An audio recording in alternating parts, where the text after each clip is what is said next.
Carl Jung once said, "The most terrifying thing is to accept oneself completely." And he was right, because self-acceptance means seeing everything, not just the parts we like. It means facing our insecurities, our anger, our shame, and the pain we've buried for years. We live in a world that encourages masks, to look strong, to be perfect, to hide the mess. But healing doesn't happen behind a mask. Healing begins when we dare to look in the mirror without flinching. Many of us would rather stay in toxic relationships or harmful cycles than confront our own wounds. Because as long as we're focused on fixing others, we don't have to look within. But the truth is, what we fear in others is often what we reject in ourselves. Self-acceptance is not about becoming someone new. It's about remembering who we were before the world told us we weren't enough. It's about holding space for both our light and our darkness without judgment. To accept oneself completely is to step into radical honesty. And radical honesty can be uncomfortable, even painful. But that pain is the beginning of liberation. Only when we stop running from ourselves can we truly rest. True peace is not found in changing who we are, but in embracing who we've always been. And though it's terrifying, it's also the most powerful act of love we can ever offer ourselves. Today, we'll embark on a 5-step journey to navigate this grief, drawing from Jung's wisdom to integrate the loss and emerge stronger. This journey includes uncovering unconscious wounds, recognizing the eternal soul, differentiating healthy grief, practicing self-integration, and taking transformative action. As Jung once said, the greatest and most important problems of life are all fundamentally insoluble. They can never be solved, but only outgrown. Let this resonate with you as we begin to heal, starting by uncovering the root of the wound that loss exposes in our unconscious.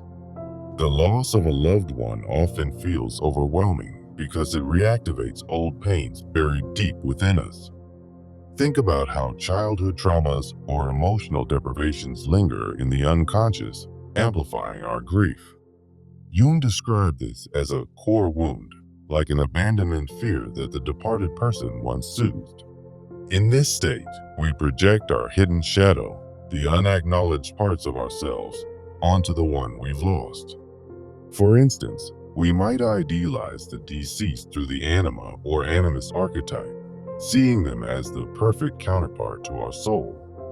This projection leads to prolonged suffering, as we desperately try to reclaim those lost aspects of ourselves. It's a painful cycle of denial, guilt, and anger that traps us in unresolved grief. Jung drew from myths like Orpheus and Eurydice to show how these patterns of loss are etched in the collective unconscious. Once we understand this wound, we can break free and start recognizing the eternal essence of the soul. Signs of your soul's resilience begin to emerge, even in the midst of sorrow. You might notice vivid dreams about the deceased, where symbols from the unconscious process your grief. These dreams are gentle nudges from your inner self, guiding you toward healing. A deep sense of intuition often arises, whispering that you're not alone in your pain. Empathy for others' losses connects you to the collective unconscious, reminding you of our shared human experience. Creative urges, like the desire to journal or create art, signal the soul's drive for expression and renewal. These signs teach us that the soul isn't destroyed by loss. It's transformed, deserving of compassion and care. By recognizing them, you begin to see the lost loved one as an integrated part of your psyche, not an irreparable void.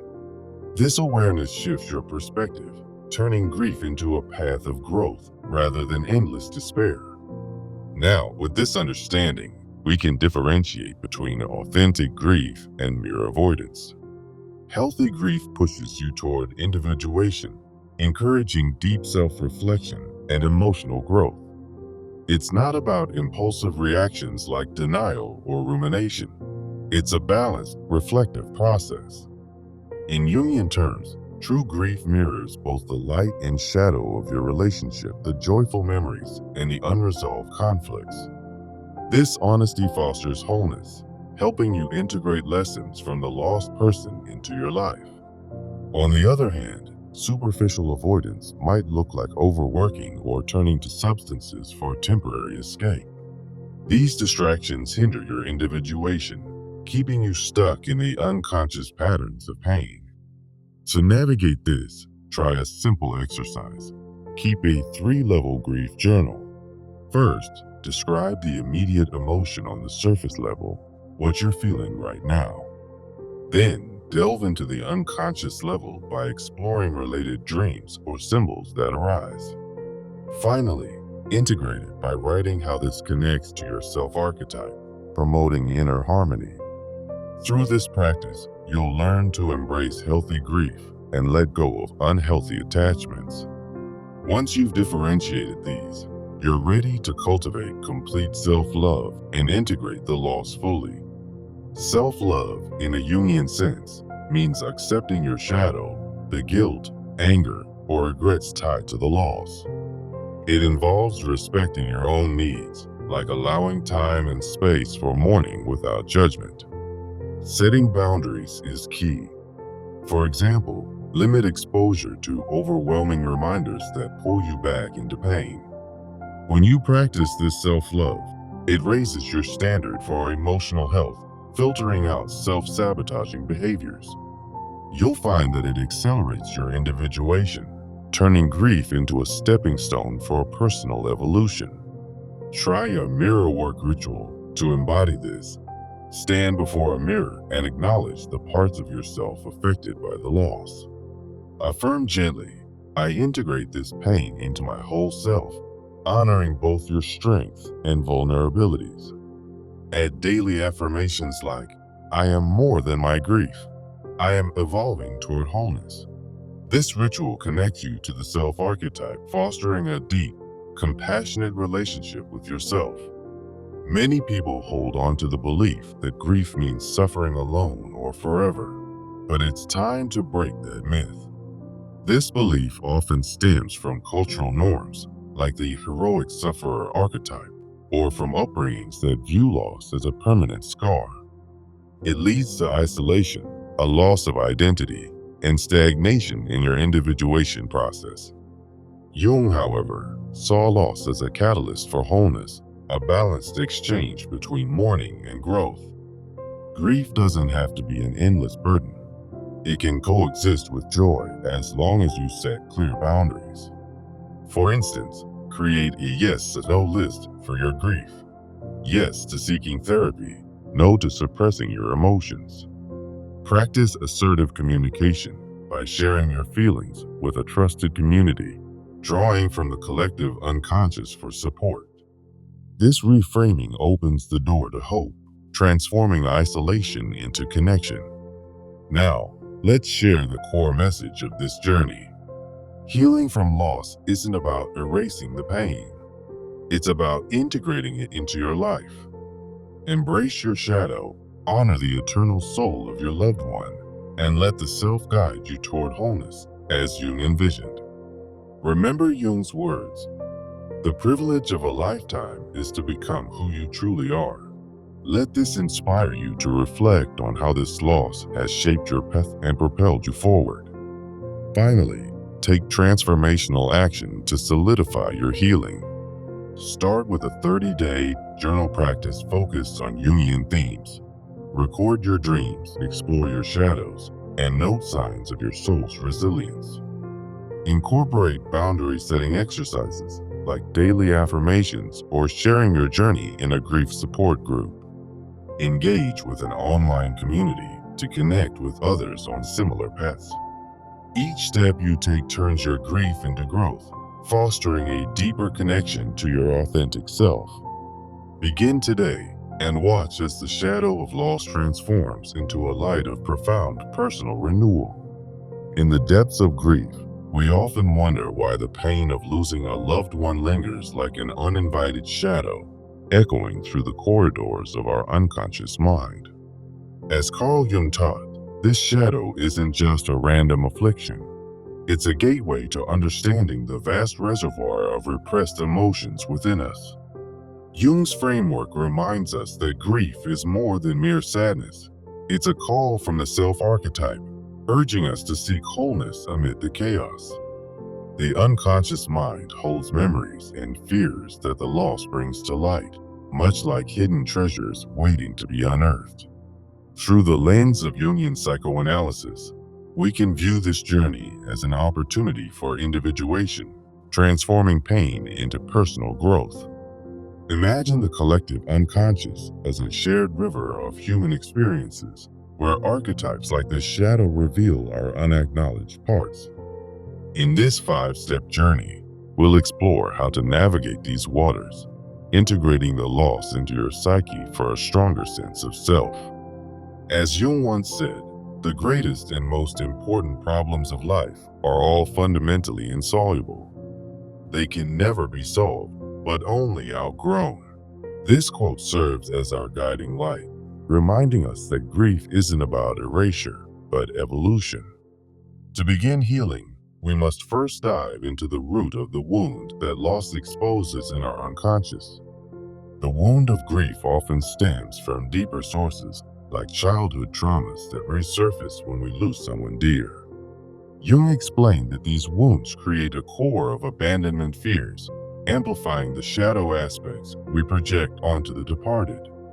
For instance, if a loved one represented security, their absence might trigger feelings of vulnerability long buried in the unconscious.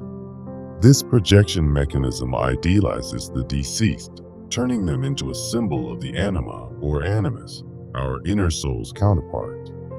As a result, we cling to memories, hoping to reclaim parts of ourselves that feel lost forever. In myths like Orpheus and Eurydice, we see this pattern. The hero's desperate pursuit mirrors our own futile attempts to reverse loss. These cycles of denial, guilt, and anger trap us in unresolved grief, preventing true healing.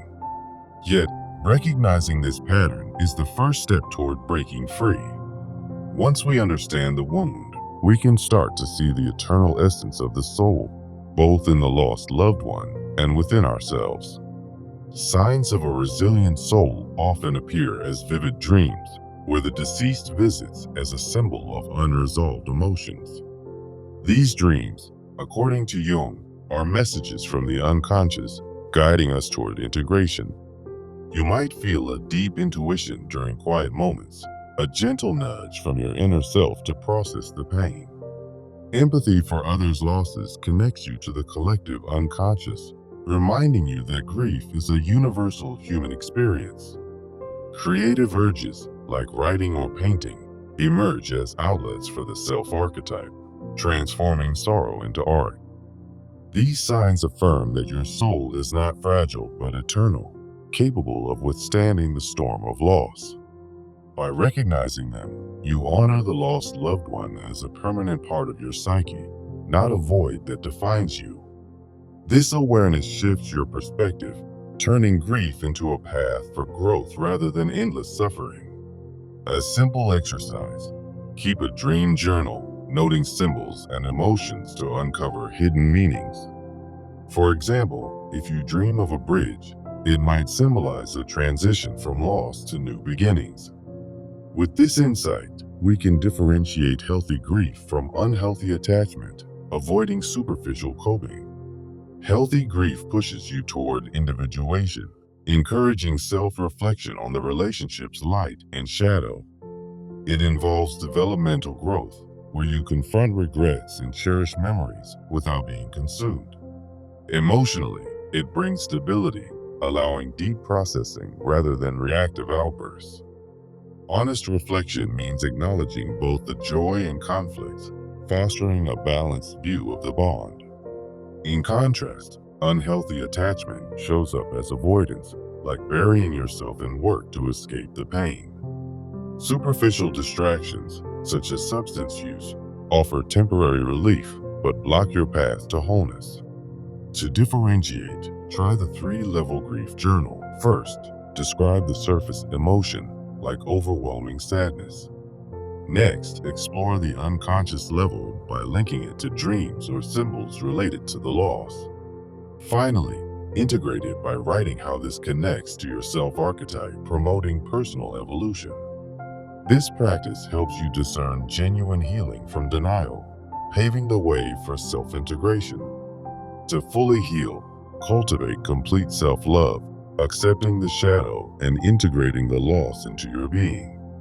In Jungian terms, self-love means embracing guilt or anger as part of your psyche, not enemies to fight. It involves respecting your needs, like allowing time for mourning without judgment. Setting boundaries is key. Decide when to engage with reminders and when to step back for self-care. The positive outcomes raise your emotional standards, filtering out self-sabotage and accelerating growth. Through this, grief becomes a teacher, not a tyrant, guiding you toward individuation. Practice a mirror work ritual. Stand before a mirror, acknowledge your pain, and affirm, I integrate this loss into my whole self. Daily affirmations like, I am more than my grief, I am evolving, reinforce your connection to the self. This self-love breaks the cycle of prolonged suffering, opening you to joy amidst sorrow. Many hold the belief that grief means suffering alone or forever, but it's time to challenge that myth. This belief often stems from cultural archetypes, like the heroic sufferer who bears pain in isolation. Upbringing might reinforce it, teaching that loss leaves a permanent scar on the soul. The consequences include isolation, a fragmented identity, and stagnation in your individuation process. Jung viewed loss not as an end, but as a catalyst for wholeness, balancing mourning with renewal. Reframe grief as an exchange. You honor the past while embracing future growth with clear boundaries. For instance, say yes to seeking therapy and no to suppressing emotions that demand expression. Create a yes/no list. Jot down actions that support healing and those that hinder it. Assertive communication helps. Share your feelings with a trusted community to tap into the collective unconscious. By breaking this belief, you reclaim your power, turning grief into a shared, manageable experience. Now, let's share the core message. Healing from loss is about integration, not erasure. Embrace the shadow, honor the soul, and let the self guide you toward wholeness as Jung envisioned. Remember, the privilege of a lifetime is to become who you truly are. A reminder that loss can forge your authentic self. Reflect on how this journey has already shaped your path, planting seeds of transformation. Finally, take transformational action to solidify your healing. Start with a 30-day journal practice. Each day, record dreams and shadows related to your loss. Analyze symbols like a recurring image of light, which might represent emerging hope. Dedicate time to boundary-setting exercises, such as daily affirmations to reinforce self-love. Share your journey with a community, like a grief support group, to foster collective healing. Online forums can provide a safe space to exchange stories and insights from the unconscious. Track your progress weekly, noting how individuation is unfolding in your life. For example, if journaling reveals new creative insights, pursue them as acts of self-expression. This action plan turns abstract concepts into tangible steps, making grief a pathway to growth. Remember, every small action builds momentum, helping you emerge with a deeper connection to your authentic self. As you move forward, let Jung's wisdom remind you that pain is not the end. It's a bridge to greater understanding. In the quiet moments, listen to your inner voice, the one that whispers of resilience and renewal. Grief may visit, but it no longer defines you. Instead, it enriches your story. By integrating these steps, you'll find that the shadow of loss fades into the light of self-discovery. Take this message to heart. You are not alone in your journey. The collective unconscious supports you. Start today, one breath at a time, and watch as your soul transforms the ache of loss into a tapestry of strength. In closing, may you outgrow your grief, emerging whole and renewed, just as Jung promised. Why does the loss of a loved one feel like an endless shadow, repeating cycles of pain and unhealed wounds? In Carl Jung's psychology, grief is more than just sorrow. It's a gateway to the unconscious mind, where repressed emotions reside. Jung believed the unconscious holds the key to our wholeness through the archetype of the self, the core of our psyche seeking integration. The individuation process, as Jung described, is a lifelong journey of blending conscious thoughts with unconscious depths to achieve personal growth. When we lose someone dear, grief becomes a psychological opportunity to confront the shadow, those hidden parts of ourselves we often ignore. Through symbols, dreams, and the collective unconscious, we can find meaning in loss, turning it into a catalyst for transformation. This script promises a 5-step journey to navigate your grief. First, uncovering unconscious wounds. Second, recognizing the eternal soul. Third, differentiating healthy grief from denial. Fourth, practicing self-integration. And fifth, taking transformative action. As Jung once said, the greatest and most important problems of life are all fundamentally insoluble. They can never be solved, but only outgrown. Imagine a world where loss doesn't define you, but refines you, where the pain of goodbye becomes a stepping stone to self-discovery. To begin healing, we must first uncover the root of the wound that loss exposes in our unconscious. The source of this wound often lies in childhood traumas or emotional deprivations stored deep within, now amplified by grief. Jung explained that grief reactivates the shadow, projecting unacknowledged fears onto the lost loved one, like abandonment or unresolved attachments. For instance, you might idealize the deceased as a perfect figure, mirroring the anima or animus archetype, the soul's counterpart that represents lost aspects of yourself. This projection leads to a cycle of denial, guilt, or anger, trapping you in endless suffering. In myths like Orpheus and Eurydice, the collective unconscious reveals patterns of loss, where the hero's descent mirrors our own inner struggles. The consequence is a profound emotional loop where every memory reignites the pain, preventing true healing. Yet, understanding this mechanism is the first step toward breaking free. Once we grasp the wound, we can begin recognizing the eternal essence of the soul, both in the lost loved one and within ourselves. Signs of a resilient soul include vivid dreams about the deceased, symbolizing the unconscious processing your grief. You might experience a deep intuition guiding you through the pain, a whisper from the collective unconscious connecting you to universal experiences of loss. Empathy for others' grief can emerge, linking your personal sorrow to a larger human tapestry. Creative urges, like journaling or creating art, often surface as expressions of the self-archetype, urging you toward healing. These signs remind us that the soul isn't destroyed by loss. It's transformed, deserving of compassion and care.